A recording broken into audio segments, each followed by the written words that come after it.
Drona career institute के digital platform पर मैं हरजीत सिंह आप सभी का हार्दिक स्वागत करता हूँ। स्टूडेंट्स, जैसा कि अपन न्यूट्रिएंट पढ़ रहे हैं, तो न्यूट्रिएंट में लास्ट क्लास में अपन ने सेकेंडरी न्यूट्रिएंट को पढ़ा था। सेकेंडरी न्यूट्रिएंट में कैल्शियम, मैग्नीशियम और सल्फर, जिसको अपने रिक्लेमेशन न्यूट्रिएंट भी बोला था, उनको पढ़ा। उसके बाद में अपने माइक्रो न्यूट्रिएंट स्टार्ट कर दिए थे। ठीक है, माइक्रो न्यूट्रिएंट में अपने बोरोन और आयरन को पढ़ा। बोरोन की डेफिशिएंसी के जो डिसऑर्डर थे अपने बड़े 10-11 थे, काफ़ी जो क्वेश्चंस एग्जाम्स में पूछे जाते हैं ना। उसके साथ ही अब अपन आगे बढ़ते हैं। अब अपन पढ़ते हैं थर्ड माइक्रोन्यूट्रिएंट। ठीक है, अब अपन पढ़ते हैं थर्ड माइक्रोन्यूट्रिएंट, जो क्या है बेटा? मैग्नीज।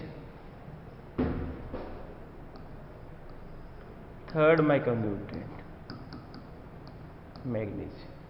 तो देखो, मैग्नीज की अगर अपन बात करें तो मैग्नीज को प्लांट किस फॉर्म में ऑब्जॉर्व करते हैं? Plant absorb as Mn+2। ठीक है बेटा, Mn+2 की फॉर्म में इसको क्या करते हैं? एब्जॉर्ब करते हैं। इसके साथ साथ ही अगर अपन आगे देखें तो इसके फंक्शंस की बात करते हैं। क्या करते हैं? इसके फंक्शंस की बात। तो अगर फंक्शंस की बात करें तो जैसा कि अपन ने कहा था कि मैग्नीशियम क्लोरोफिल का मेन कॉन्स्टिट्यूट होता है। क्या होता है? मैग्नीशियम क्लोरोफिल का मेन कॉन्स्टिट्यूट होता है। वैसे ही मैग्नीज क्लोरोप्लास्ट का मेन कॉन्स्टेंट होता है। तो इसमें लिखते हैं it is the main constitute of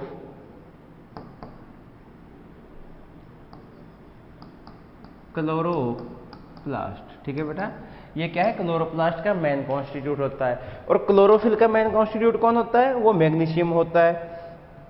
अब अगर अपन बात करें डेफिशिएंसी की,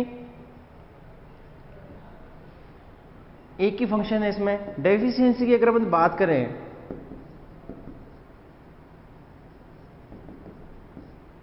तो जो सिम्टम है,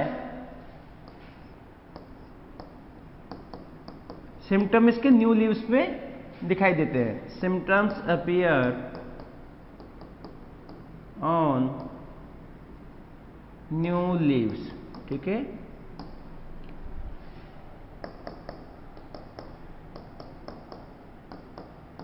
इंटरवेनल क्लोरोसिस इन न्यू लीव्स। बेटा देखो क्या होता है, अपने कल आयरन में भी पढ़ा था इंटरवेनल क्लोरोसिस। देखो इसका अपने डिफरेंस जब बेसिक पढ़ा था तब अच्छे से देखा था।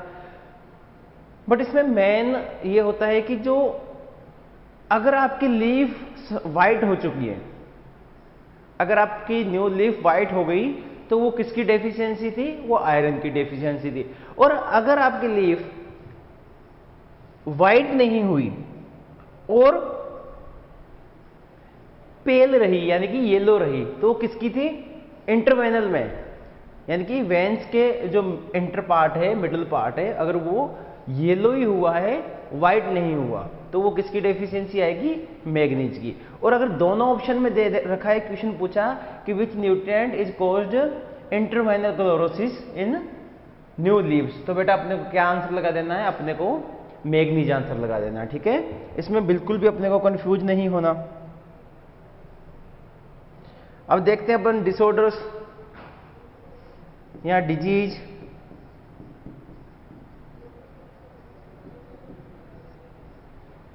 तो देखो, मैग्नीज की डिजीज काफी इंपॉर्टेंट है और हर बार एग्जाम में पूछी जाती है।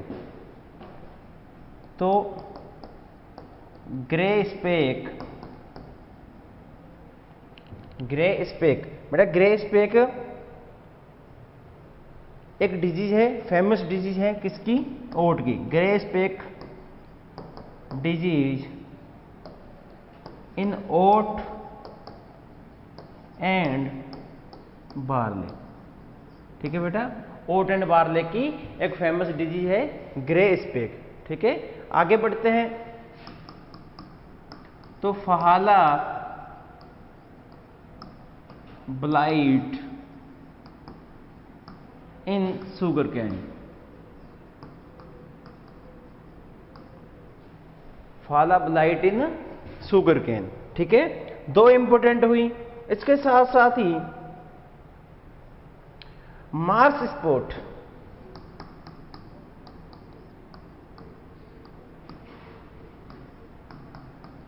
Mars spot in pea. ठीक है, इन पी, जो मटर का मार्स स्पॉट होता है बेटा वो भी इसकी डेफिशिएंसी से होता है। अगर अपन आगे देखें तो अपन ने कल क्या पहले अपन ने एक दिन डिस्कस किया था इस चीज में कि जो लिटिल लीफ डिजीज होती है वो किसकी डेफिशिएंसी से होती है, वो जिंक की डेफिशिएंसी से होती है। जितनी भी क्रॉप्स है उनमें जिंक की डेफिशिएंसी से क्या होता है, लिटिल लीफ होता है। बट एप्पल की अगर अपन लिटिल लीफ की बात करें, अगर एप्पल की लिटिल लीफ की बात करें तो किससे होता है, वो मैग्नीज की डेफिशिएंसी से। यानी कि लिटिल लीफ इन एप्पल। ठीक है, एप्पल की अगर अपन बात करें तो इसमें लिटिल लीफ किसकी वजह से होता है, इसमें लिटिल लीफ होता है मैग्नीज की वजह से, और बाकी में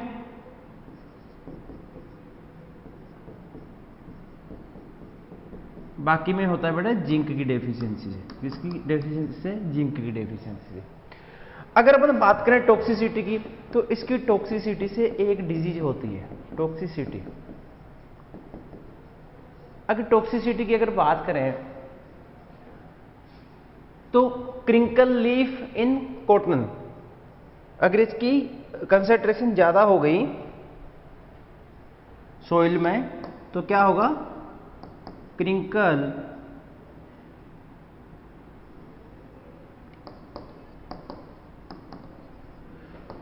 लीफ इन कॉटन, कॉटन में क्रिंकल लीफ डिजीज होगी। किसकी वजह से, अगर मैग्नीज की कंसंट्रेशन सोइल में रिक्वायर्ड से ज्यादा है और प्लांट ने ज्यादा एब्जॉर्ब कर ली है। ठीक है, तो उस कंडीशन में कॉटन में क्या हो जाता है, क्रिंकल लीफ हो जाता है। तो ये जो अपना मैग्नीज न्यूट्रिएंट था, माइक्रो न्यूट्रिएंट, वो भी कंप्लीट हुआ। ठीक है, थर्ड माइक्रो न्यूट्रिएंट अपना कंप्लीट। अब अपन बढ़ते हैं फोर्थ माइक्रो न्यूट्रिएंट की ओर। तो फोर्थ माइक्रो न्यूट्रिएंट अपने पास आता है कॉपर। क्या आता है बेटा, कॉपर।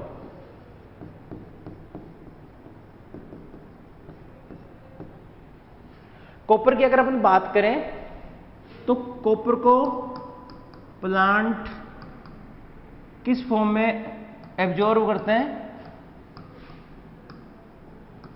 Cu+2। किस फॉर्म में बेटा, Cu+2। ठीक है, ये जिंक फैमिली में जितने भी है ना, कॉपर हो गया, निकल हो गया, जिंक हो गया, आयरन हो गया, मैग्नीज हो गया, इन सबको किस फॉर्म में, +2 के फॉर्म में, और सभी माइक्रो न्यूट्रिएंट में अपन ने रखे हुए हैं। ठीक है, तो कॉपर की अगर अपन बात करें तो Cu+2। इसकी अगर इंडिकेटर प्लांट की अगर बात करें, इंडिकेटर प्लांट बेटा काफी इंपॉर्टेंट है। इंडिकेटर प्लांट, तो देखो इंडिकेटर प्लांट इसका वीट होता है। क्या है, वीट। बेटा जितनी भी सीरियल्स क्रॉप है ना, अगर इसकी कॉपर की डेफिशिएंसी है तो वीट की जो ईयर होती है, बाली जिसको अपन बोल देते हैं, स्पाइक, उसमें क्या होता है कि सीड नहीं बन पाता। क्या नहीं हो पाता, सीड नहीं बनता, क्योंकि कॉपर की वजह से जो मेल स्टेरिलिटी मेनली सीरियल्स में देखने को मिलती है। क्या होता है, कॉपर की अगर डेफिशिएंसी है प्लांट में, सीरियल्स में, तो मेल स्टेरिलिटी देखने को मिलेगी। तो उस कंडीशन में वीट में क्या होता है बेटा, ईयर है विदाउट ग्रेन्स रह जाती है। फंक्शंस की बात करें तो जब अपन फोटोसिंथेसिस पढ़ेंगे तो फोटोसिंथेसिस में अपन देखेंगे बेटा, जब फोटोसिंथेसिस फर्स्ट और फोटोसिंथेसिस सेकंड होता है तो उसमें दो चीजें बनती है, प्लास्टोसाइनिन और प्लास्टोक्विनिन। ये दोनों क्या होते हैं, इलेक्ट्रॉन ट्रांसफर होते हैं, यानी कि इलेक्ट्रॉन कैरियर होते हैं, एक जगह से इलेक्ट्रॉन को दूसरी जगह तक पहुंचाने का काम करते हैं। प्लास्टोसाइनिन और प्लास्टोक्विनिन के बनने में कॉपर हेल्पफुल होता है। क्या होता है? कॉपर हेल्पफुल होता है। तो अपन इसमें लिख देते हैं it is the electron carrier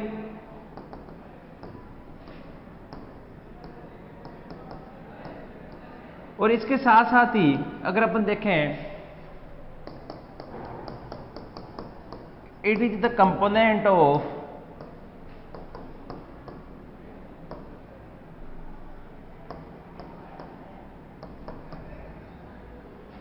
plastocyanin and plastoquinone.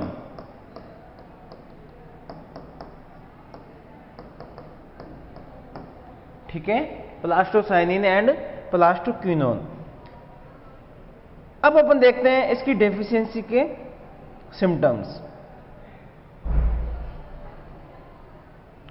Deficiency के सिम्टम्स देखते हैं बेटा।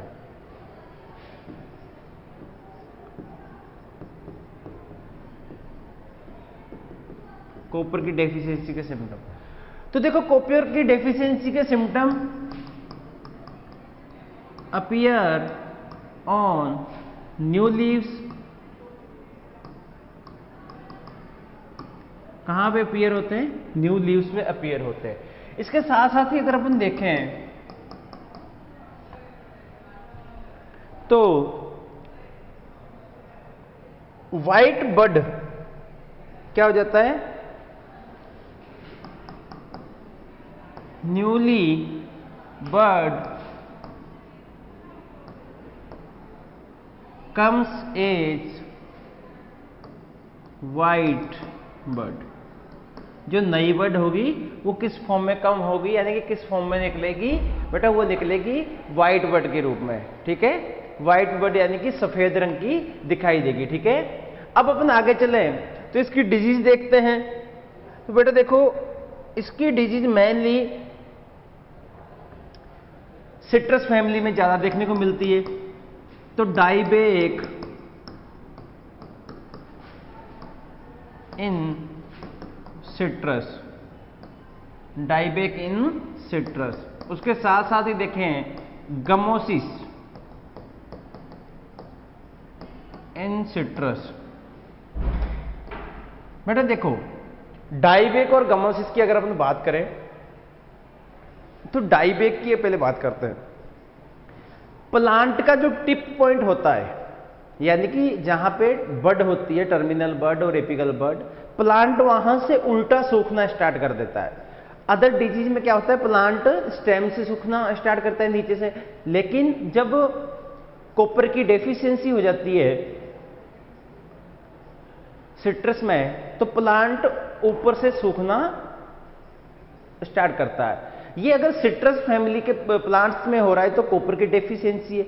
ऐसी ही एक डिजीज राइस में भी देखने को मिलती है। राइस के अगर प्लांट में ऊपर से सूखना यानी कि ड्राई होना, डाई होना स्टार्ट हो जाता है टिप पॉइंट से रूट्स स्टेम की ओर, है ना, तो उसको अपन डाइबैक बोलते हैं। तो अगर राइस में और पेडी में ये चीज देखने को मिलती है तो वहां पे बैक्टीरियल ब्लाइट की डिजीज देखने को मिलती है। ठीक है, वहां पे बैक्टीरियल ब्लाइट की वजह से होता है। बट अगर सिट्रस में हो रहा है तो ये कॉपर की वजह से।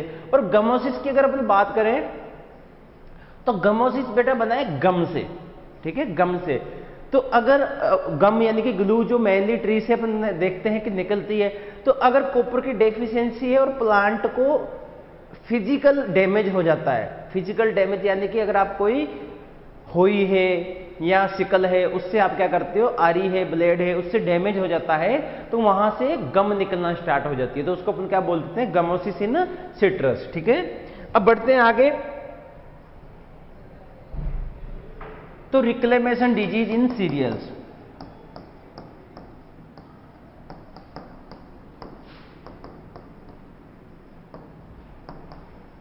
बेटा रिक्लेमेशन डिजीज क्या होती है? मैंने बताया था कि रिक्लेमेशन डिजीज सेम अभी अपन ने कहा था ना कि कॉपर की डेफिशिएंसी से क्या होता है कि जो सीरियल्स फैमिली के ईयर हैं वो क्या हो जाते हैं?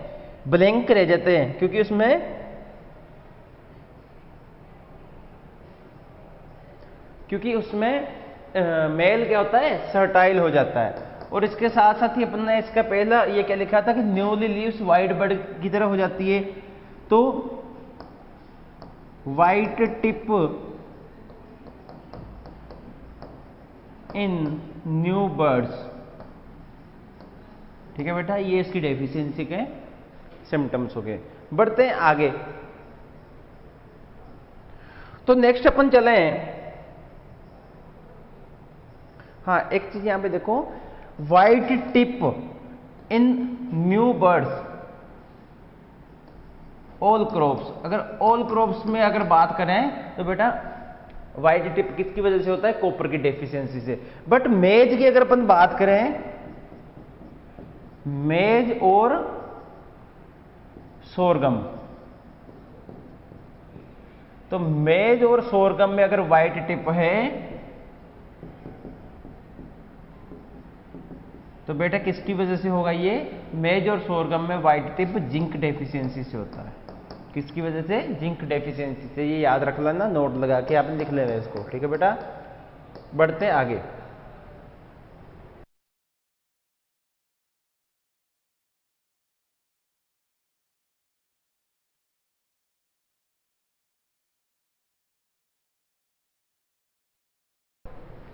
अब नेक्स्ट न्यूट्रिएंट अपने पास आता है जिंक। नेक्स्ट माइक्रो न्यूट्रिएंट कौन सा है, जिंक।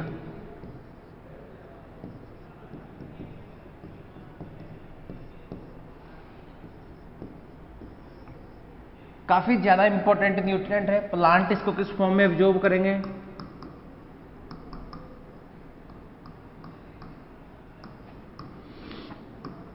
Zn+2। किस फॉर्म में बेटा, Zn+2। मैंने कहा ना जिंक फैमिली को मेनली +2 के फॉर्म में एब्जॉर्ब करते हैं, ठीक है। इंडिकेटर प्लांट की अगर अपन बात करेंगे तो इंडिकेटर प्लांट कौन इसका, इंडिकेटर प्लांट बेटा, इसका इंडिकेटर प्लांट होता है मेज। कौन होता है, मेज, ठीक है। अगर मेज ऑप्शन में नहीं दिया गया होगा तो फिर अपन क्या लगा देंगे आंसर, राइस, ठीक है। पहला आंसर अपना क्या जाएगा, मेज जाएगा। अब अपन आगे बढ़े तो देखते हैं कि जिंक क्या करता है बेटा। जिंक ऑक्सीजन सिंथेसिस, यानी कि फंक्शन क्या हो जाएगा, help in oxygen synthesis, help in oxygen synthesis. ये क्या करता है, ऑक्सीजन सिंथेसिस में हेल्प करता है। कैसे करता है, तो अगर अपन देखें तो ट्रिप्टोफैन अमीनो एसिड होता है, जो tryptophan amino acid, tryptophan amino acid क्या करता है, इससे किसका फॉर्मेशन होता है, ऑक्सीजन हार्मोन का, ऑक्सीजन हार्मोन का, जो क्या है, एक प्लांट हार्मोन है, ठीक है। ऑक्सीजन प्लांट हार्मोन का सिंथेसिस होता है। ये किसकी वजह से होता है, अगर जिंक वहां पे है तो जिंक किस में हेल्प करेगा, ठीक है बेटा, जिंक किस में हेल्प करता है, इस वजह से ऑक्सीजन फॉर्मेशन में ये आवश्यक होता है।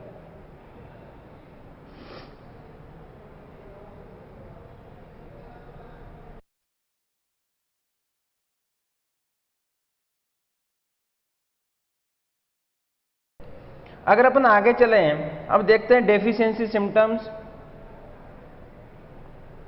तो अपन ने कहा था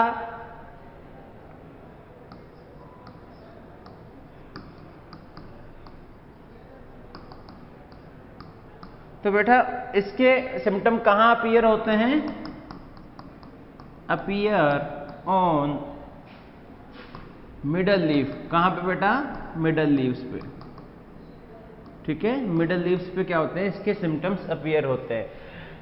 मिडल लीव्स में क्या होता है, मिडल लीव्स में भी क्लोरोसिस हो जाता है।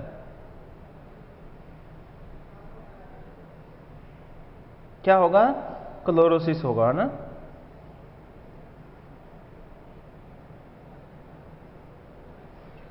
और इसके साथ साथ ही बेटा देखो क्या होता है कि एकमात्र ऐसा न्यूट्रिएंट है जिसके सिम्टम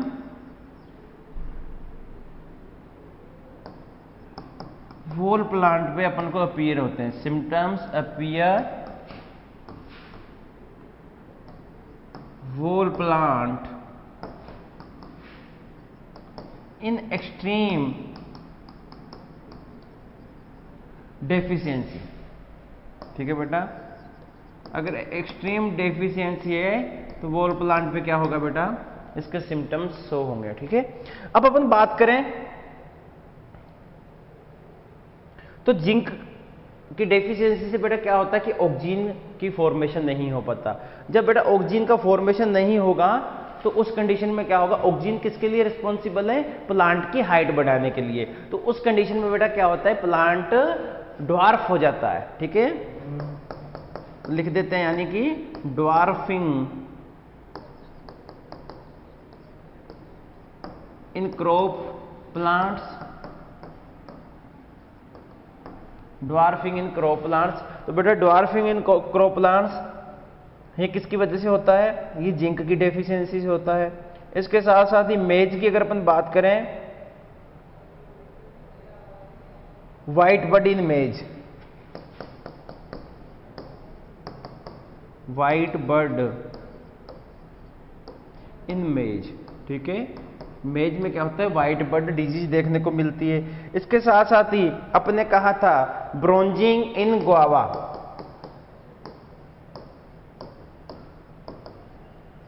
ब्रोंजिंग इन गुआवा, कल अपने इसको लिखा था ना, गुआवा में ब्रोंजिंग किसकी वजह से होती है, किसकी डेफिशिएंसी से होती है, तो वो जिंक की डेफिशिएंसी से होती है। आगे चले और डिजीज को अगर अपन देखें तो little leaf in all plants, little leaf in all crops. बेटा लिटिल लीफ सभी क्रॉप्स में किसकी वजह से होती है, जिंक की डेफिशिएंसी से। बट अगर यही बात करें एक्सेप्शन की, तो एक्सेप्शन होता है बेटा ब्रिंजल। क्या होता है, ब्रिंजल। ब्रिंजल में लिटिल लीफ किसकी वजह से होती है, माइको प्लाज्मा। ठीक है,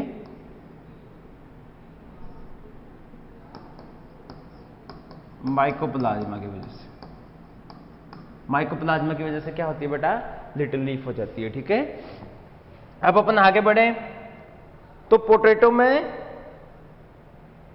अभी अपन ने पहले पढ़ा था कि लिटिल लीफ एप्पल में किसकी वजह से होती है, मैग्नीज, और ब्रिंजल में माइकोप्लाज्मा, बस दो ही एक्सेप्शन है। ठीक है, और इसके साथ साथ ही अपन आगे चले पोटैटो में फर्न लीफ, फर्न लीफ इन पोटैटो, फर्न लीफ इन पोटैटो बेटा किसकी वजह से होती है, जिंक की डेफिशिएंसी से होती है। एक मोस्ट पॉपुलर अगर डिजीज की बात करें तो जिंक की डेफिशिएंसी से एक डिजीज होती है खेरा, खेरा डिजीज इन राइस। बेटा देखो इसका बहुत बार क्वेश्चन पूछा गया, इसीलिए इसको थोड़ा सा अच्छे से पढ़ेंगे। अगर इसकी डिस्कवरी देखें तो डिस्कवर्ड बाय वाई.एल. नेने, किसने, वाई.एल. नेने ने, कब बेटा 1966 के आसपास। ठीक है, कहां पे, तो GBPAUT पंतनगर। बेटा ये इंडिया की फर्स्ट एग्रीकल्चर यूनिवर्सिटी थी, GBPAUT, यानी कि गोविंद वल्लभ पंत एग्रीकल्चर यूनिवर्सिटी। ठीक है, ये भारत की पहली यूनिवर्सिटी थी, 1960 के आसपास बनी थी। इसके बाद में 6 साल बाद में इन्होंने एक डिस्कवर की, जिसको क्या किसमें की, दान में किया, राइस में किया, पेडी में किया, है ना। वाई.एल. नेने सर ने एक जिंक की डेफिशिएंसी की वजह से एक डिजीज होने का दावा किया और उसको क्या नाम दे दिया, खेरा डिजीज। अब देखो बेटा इसका ट्रीटमेंट कैसे करेंगे, अगर ये कंडीशन हो चुकी है, इस कंडीशन में पहले ये देखते हैं कि राइस में क्या हो जाते हैं, रेड पेल ब्राउन स्पॉट्स, रेड पेल ब्राउन स्पॉट्स बेटा दिखाई देते हैं, ठीक है, रेड पेल ब्राउन स्पॉट्स बेटा इसमें दिखाई देते हैं। अगर अपन देखें तो इसका रिक्लेमेशन कैसे करना है, नेक्स्ट पेज पे अपन रिक्लेमेशन देखते हैं।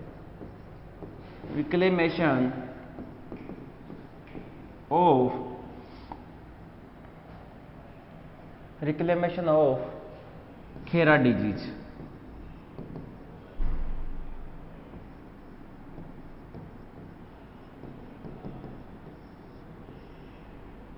ठीक है, तो देखो अपने को क्या करना है बेटा, दो तरीके हैं। या तो आप क्या करो,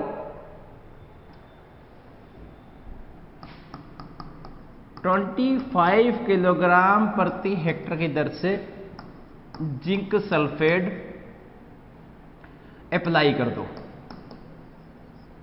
ठीक है, या तो आप क्या करो 25 किलोग्राम जिंक सल्फेट अप्लाइड कर दो, कहां पे, खेत में पर हेक्टर के हिसाब से। या फिर आप क्या करो कि 5 kilogram zinc sulphate plus 2.5 kilogram lime, lime कौन सा, CaCO3 की स्प्रे कर दो स्टैंडिंग क्रॉप में प्रति हेक्टर की दर से, प्रति हेक्टर की दर से स्प्रेइंग इन स्टैंडिंग क्रॉप। ठीक है, स्टैंडिंग क्रॉप में क्या कर दो आप बेटा, स्प्रे कर दो, जिससे कि आपकी डिजीज सही हो जाएगी। ठीक है, फोलियर स्प्रे अपन बोल सकते हैं इसको ना। अब यहां पे अपने लाइम क्यों मिलाया, तो बेटा देखो क्या होता है कि जब जिंक सल्फेट की स्प्रे की जाती है ना, ये एक एसिडिक सॉल्यूशन बनाता है। जब एसिडिक सॉल्यूशन बनाता है तो ये लीव्स पे जैसे ही जाता है तो उस कंडीशन में क्या होता है कि लीव्स बर्न हो जाती है। अगर लीव्स बर्न होगी तो अपना तो ज्यादा नुकसान हो जाएगा। तो उस लीफ बर्निंग को रोकने के लिए क्या किया जाता है कि अपन लाइम मिला देते हैं। लाइम मिलाने पे क्या होता है कि जो आपकी एसिडिटी थी वो कम हो जाएगी। ठीक है, और उस कंडीशन में लीव्स बर्न होने से बच जाएगी और प्लांट क्या है, बिल्कुल सही हो जाएगा। ठीक है, अब बेटा बढ़ते हैं नेक्स्ट न्यूट्रिएंट की ओर। तो नेक्स्ट न्यूट्रिएंट अपन बढ़ते हैं मोलिब्डेनम। कौन सा सिक्स्थ न्यूट्रिएंट आएगा, अब सिक्स्थ आएगा बेटा अपने पास मोलिब्डेनम, MO। बेटा इसको कंबाइन फॉर्म में एब्जॉर्ब किया जाता है। किस फॉर्म में, कंबाइन, कंबाइन फॉर्म में।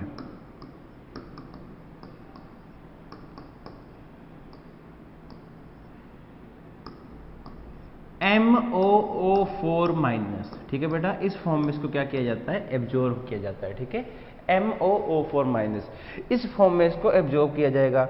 अगर अपन बात करें इसके फंक्शंस की, तो फंक्शंस की अगर अपन बात करें तो नाइट्रोजन फिक्सेशन में क्या करता है, हेल्प करता है। क्या करता है, नाइट्रोजन फिक्सेशन में हेल्प करता है। Responsible for nitrogen fixation in legumes. कैसे काम करता है ये, जब अपन बायो फर्टिलाइजर पढ़ेंगे ना तो इसकी पूरा मेथड देखेंगे कैसे काम करता है। इसके बाद में नेक्स्ट टॉपिक अपन वही स्टार्ट करेंगे। ठीक है, अब अपन आगे चलें तो जो नाइट्रेट रिडक्टेज होता है, नाइट्रोजन फिक्सेशन के टाइम जो नाइट्रेट रिडक्टेज होता है उसका कंपोनेंट होता है, कंपोनेंट ऑफ नाइट्रेट रिडक्टेज। ठीक है बेटा, नाइट्रेट रिडक्टेज का क्या होता है, कंपोनेंट होता है ये। ठीक है, अब और आगे बढ़े तो डेफिशिएंसी सिम्टम देखते हैं।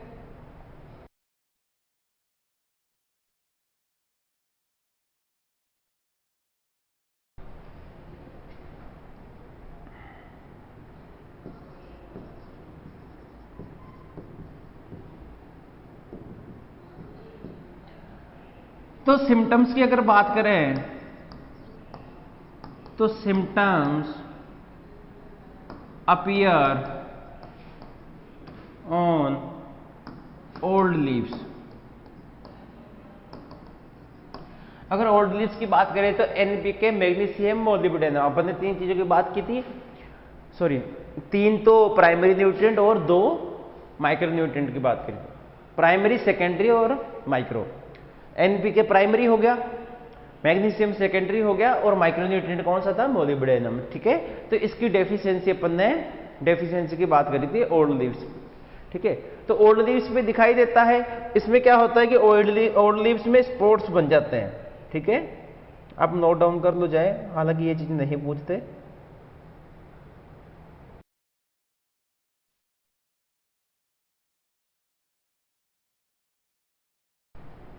अगर अपन डिजीज की बात करें तो कपिंग इन कॉलीफ्लावर, कपिंग इन कॉलीफ्लावर, कॉलीफ्लावर में कपिंग और विपटेल, बेटा सबसे ज्यादा पूछा जाता है, ये इंपॉर्टेंट लगा लेना, विपटेल इन कॉलीफ्लावर। ठीक है, देखो क्या होता है कि कपिंग में यानी कि ये उल्टी कप की तरह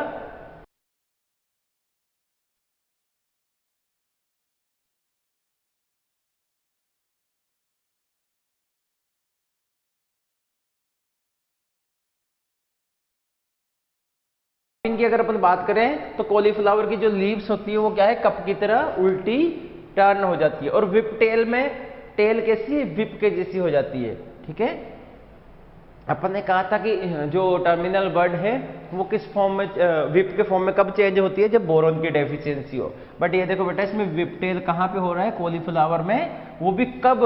जब आपके मोलिब्डेनम की डेफिशिएंसी हो। ठीक है बेटा, अब बढ़ते हैं आगे। अब छोटे छोटे ही हैं ये, इनमें ज्यादा नहीं कुछ पूछा जाता। नेक्स्ट अपना आता है 7 नंबर का क्लोरीन। क्लोरीन, क्लोरीन की अगर अपन बात करें तो क्लोरीन को प्लांट्स एनाइन के फॉर्म में,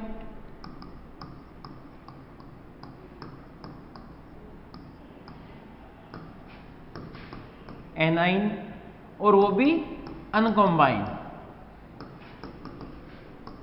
किस फॉर्म में? Cl माइनस के फॉर्म में एब्जॉर्ब करते हैं। ठीक है, अब देखो ये क्या करता है, तो बेटा जब आपने कई बार एक रिएक्शन पढ़ी होगी, CO2 plus H2O is equal to C6H12O6, जिसको अपने फोटोसिंथेसिस या फूड सिंथेसिस की इक्वेशन बोलते हैं। उस कंडीशन में क्या होता है बेटा, जो अपना वाटर लेके गए हैं ना, वो वाटर H प्लस और OH माइनस में स्प्लिट होता है। ठीक है, उस स्प्लिटिंग के दौरान वहां पे 2 न्यूट्रिएंट आते हैं, मैग्नीज और क्लोरीन। अगर इस कंडीशन में अपन देखें तो ज्यादा अपने लिए कौन सा एसेंशियल है? तो बेटा क्लोरीन है। मैग्नीज से ज्यादा कौन सा एसेंशियल है? क्लोरीन। ठीक है, तो इसमें क्या हो जाएगा? Helping in splinting of water. ठीक है, splitting in water, sorry splinting of water. ठीक है, तो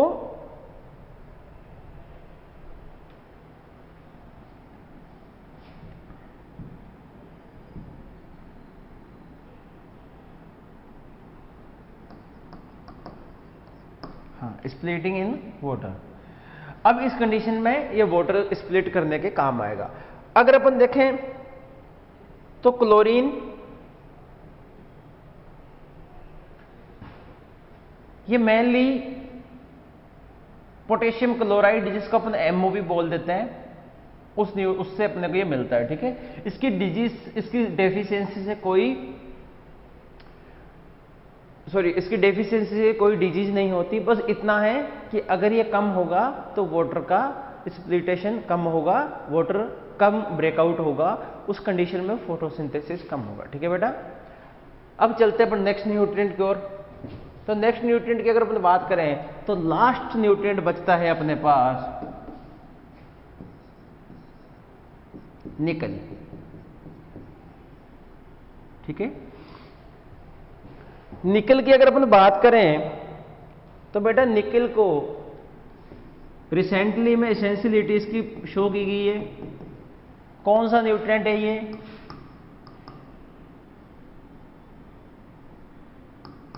एसेंशियल प्लांट न्यूट्रिएंट। इसकी एसेंशियलिटी कब दी गई बेटा? तो इसकी एसेंशियलिटी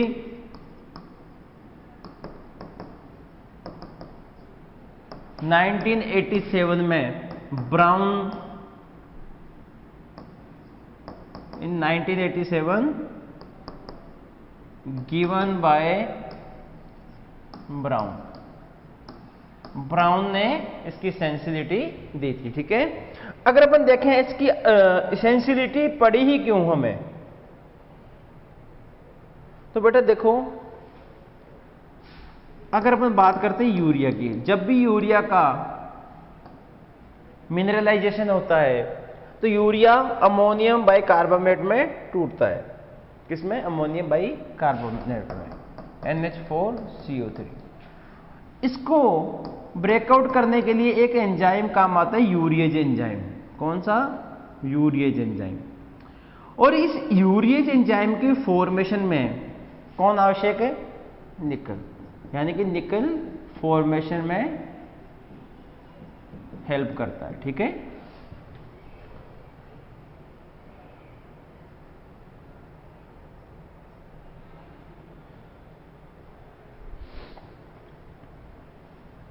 तो अपन कह सकते हैं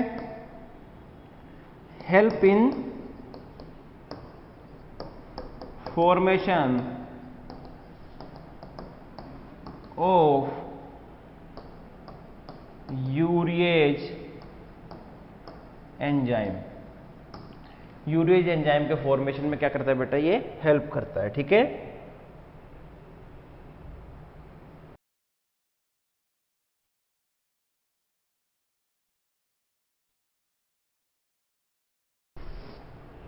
इसके साथ साथ ही ये सीड वाइबिलिटी को भी इंक्रीज करता है, increases the seed viability.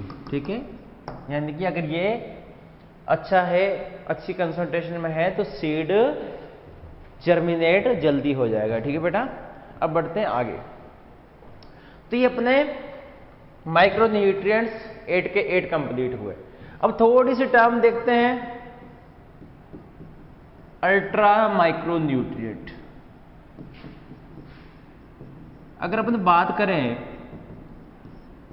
Ultra micro nutrient की, तो अल्ट्रा माइक्रो न्यूट्रिएंट इनकी बहुत कम कंसंट्रेशन अपने को रिक्वायर्ड होती है।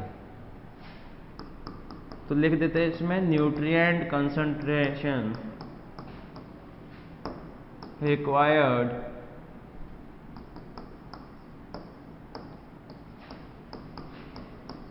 Very less. कितनी? Less than 1 ppb, less than 1 ppb। ठीक है बेटा, तो इतनी इनकी कंसंट्रेट होती है। अगर एग्जाम्पल देखें तो मोलिब्डेनम और निकल इसमें इंक्लूडेड है।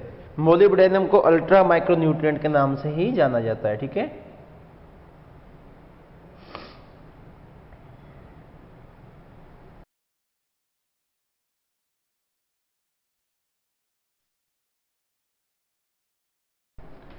अब अपन आगे चलते हैं। तो देखो अब अपन बात करते हैं फंक्शनल न्यूट्रिएंट की। किनकी? फंक्शनल न्यूट्रिएंट की।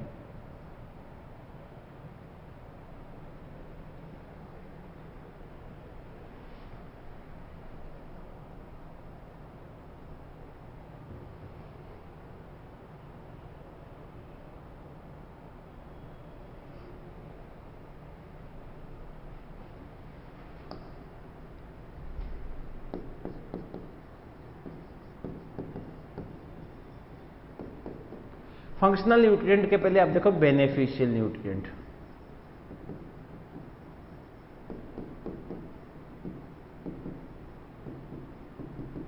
अगर अपन बेनिफिशियल न्यूट्रिएंट की बात करते हैं तो बेनिफिशियल न्यूट्रिएंट कितने हैं बेटा? तो बेनिफिशियल न्यूट्रिएंट 4 है। कितने हैं? 4 है। अब इनको बेनिफिशियल न्यूट्रिएंट क्यों बोला जाता है? तो इनको बेनिफिशियल न्यूट्रिएंट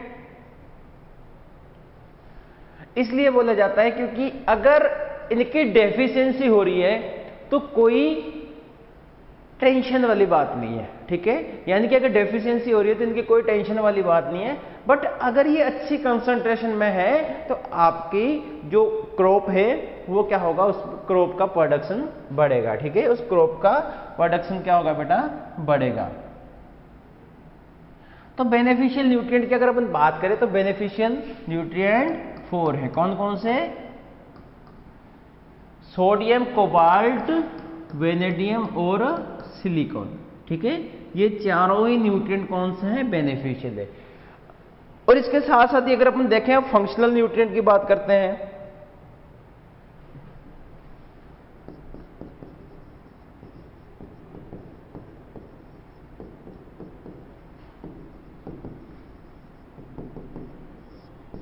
अभी अपने पढ़ा था अल्ट्रा माइक्रो न्यूट्रिएंट, तो बेटा इसमें मोलिब्डेनम, कोबाल्ट कर लेना। निकिल बहुत कम होता है, निकिल को छोड़ दो।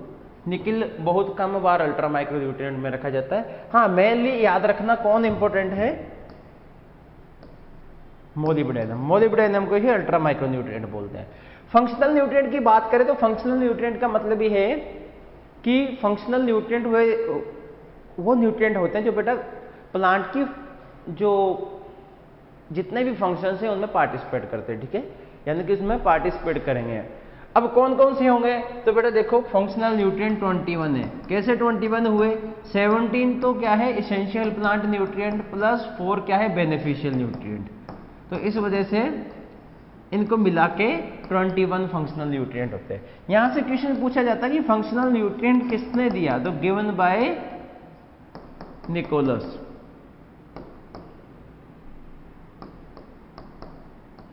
निकोलस 1960 या 1961 में इन्होंने फंक्शनल न्यूट्रिएंट दिए थे बेटा, ठीक है।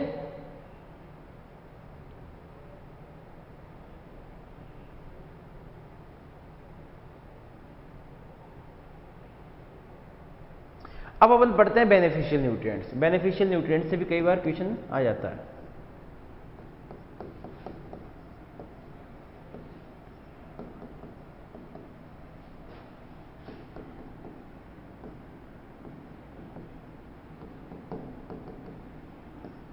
अगर बेनिफिशियल न्यूट्रिएंट की बात करें तो अपने को एक टेबल बनानी है, ठीक है। एक तरफ अपने को लिखना है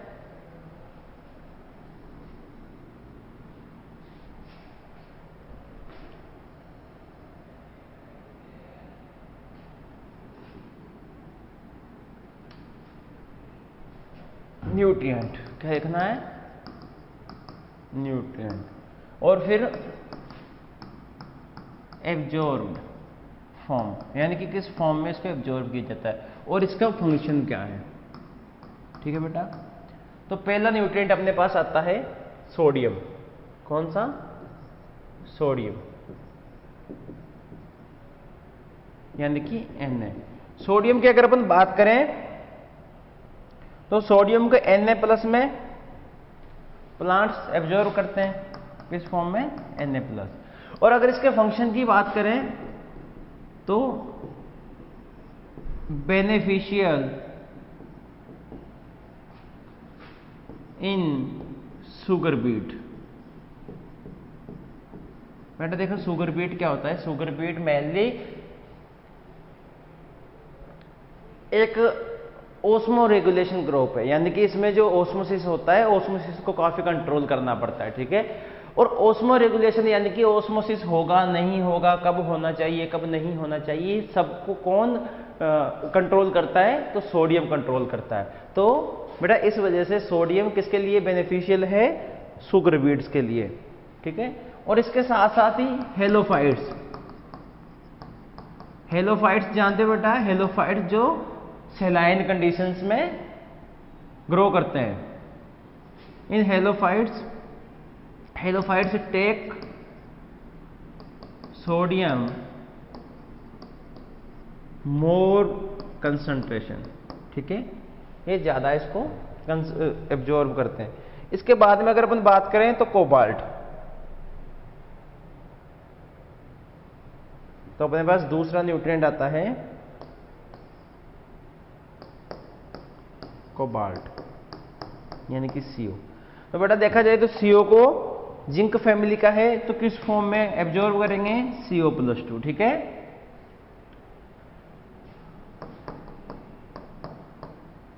अब कोबाल्ट, आपने विटामिन B12 का नाम सुना होगा, साइनोकोबालामीन।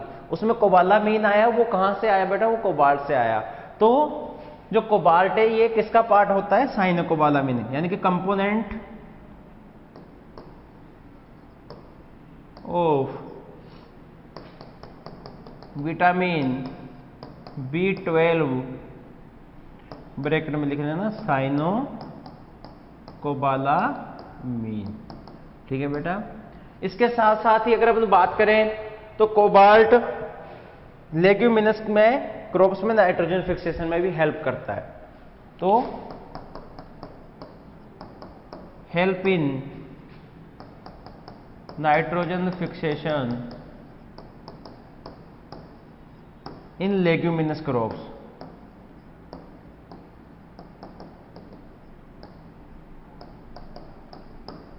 ठीक है, लेग्यूमिनस क्रॉप। अब अपन आगे बढ़े तो अपने पास थर्ड बेनिफिशियल न्यूट्रिएंट आता है वेनेडियम। कौन, वेनेडियम।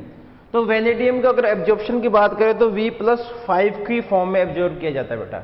किस फॉर्म में, V+5, वेरी इंपॉर्टेंट है बेटा ये, ठीक है, वेरी इंपॉर्टेंट है। तो बेटा ये क्या काम करता है, रिक्वायर्ड, या आप लिख सकते हैं helping nitrogen fixation in BGA, ठीक है। और इसके साथ साथ ही मोलिब्डेनम डेफिशिएंसी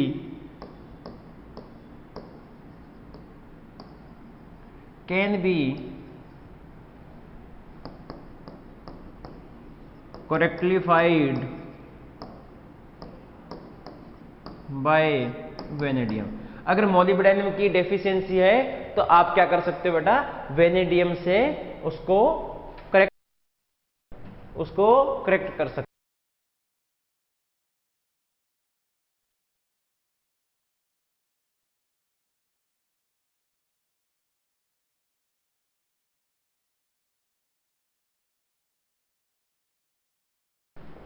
अब बेटा अपने पास बस लास्ट बचता है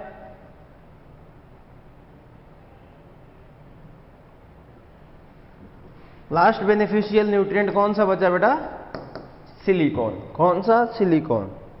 तो सिलिकॉन को SiOH4- की फॉर्म में एब्जॉर्ब किया जाता है। ये क्या करता है, increases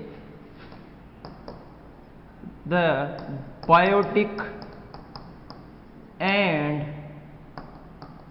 abiotic stress in crops. बेटा अगर इसकी आप यूज करोगे तो क्रॉप्स में बायोटिक और अबायोटिक स्ट्रेस को क्या करेगा, ये अबायोटिक एंड बायोटिक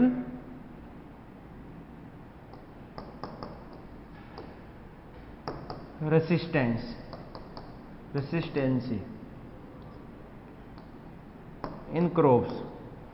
तो बायोटिक और अबायोटिक रेसिस्टेंसी को क्या कर देता है, बढ़ा देता है, यानी कि प्लांट रेसिस्टेंस हो जाते हैं अबायोटिक और बायोटिक स्ट्रेस के। बायोटिक और अबायोटिक स्ट्रेस क्या होती है, अबायोटिक स्ट्रेस में बेटा अपन ने उन चीजों को रखा गया है जो कि विदाउट ऑर्गेनिज्म होती हो, जैसे टेम्परेचर हो गया, ह्यूमिडिटी हो गया, न्यूट्रिएंट एफिशिएंसी हो गया, मॉइस्चर हो गया, इनकी वजह से जब भी कोई स्ट्रेस कंडीशन आती है तो उसको अपन किस में रखते हैं, अबायोटिक कंडीशन में। बट अगर फंजाई हो गया, बैक्टीरिया, या अपन बात कर लें इंसेक्ट पेस्ट, ये सब किस में आते हैं बेटा, ये बायोटिक स्ट्रेस में आते हैं, ठीक है। और इसके साथ साथ ही अगर अपन देखें तो ये हेल्पफुल होता है राइस में, हेल्पफुल इन राइस क्रॉप। देखो बेटा राइस क्रॉप में क्या होता है, सिलिका लेयर होती है जो वो क्या करती है, जो मेनली प्लांट को वाटर से बचाती है, यानी कि प्लांट है जो उसमें वो वाटर में रहता है, तो उस कंडीशन में क्या होता है कि प्लांट में रोट पैदा हो जाता है, यानी कि सड़न गलन पैदा हो जाती है। तो उस कंडीशन में सिलिका लेयर अपने को रिक्वायर होती है, ठीक है। तो सिलिका के फॉर्मेशन में कौन हेल्पफुल होता है, सिलिकॉन, ठीक है। अब देखते हैं, ये चीज हुई अपने सारे ही बेनिफिशियल न्यूट्रिएंट कंप्लीट, ठीक है, सारे ही beneficial nutrient complete, micro nutrient complete. अब अपन देखेंगे कि फर्टिलाइजर कौन कौन से देने हैं, ठीक है, फर्टिलाइजर कौन कौन से देने हैं। तो मिलते हैं नेक्स्ट क्लास में, इसका रिवाइज करिए अच्छे से, मिलते हैं नेक्स्ट क्लास में। Okay, thank you.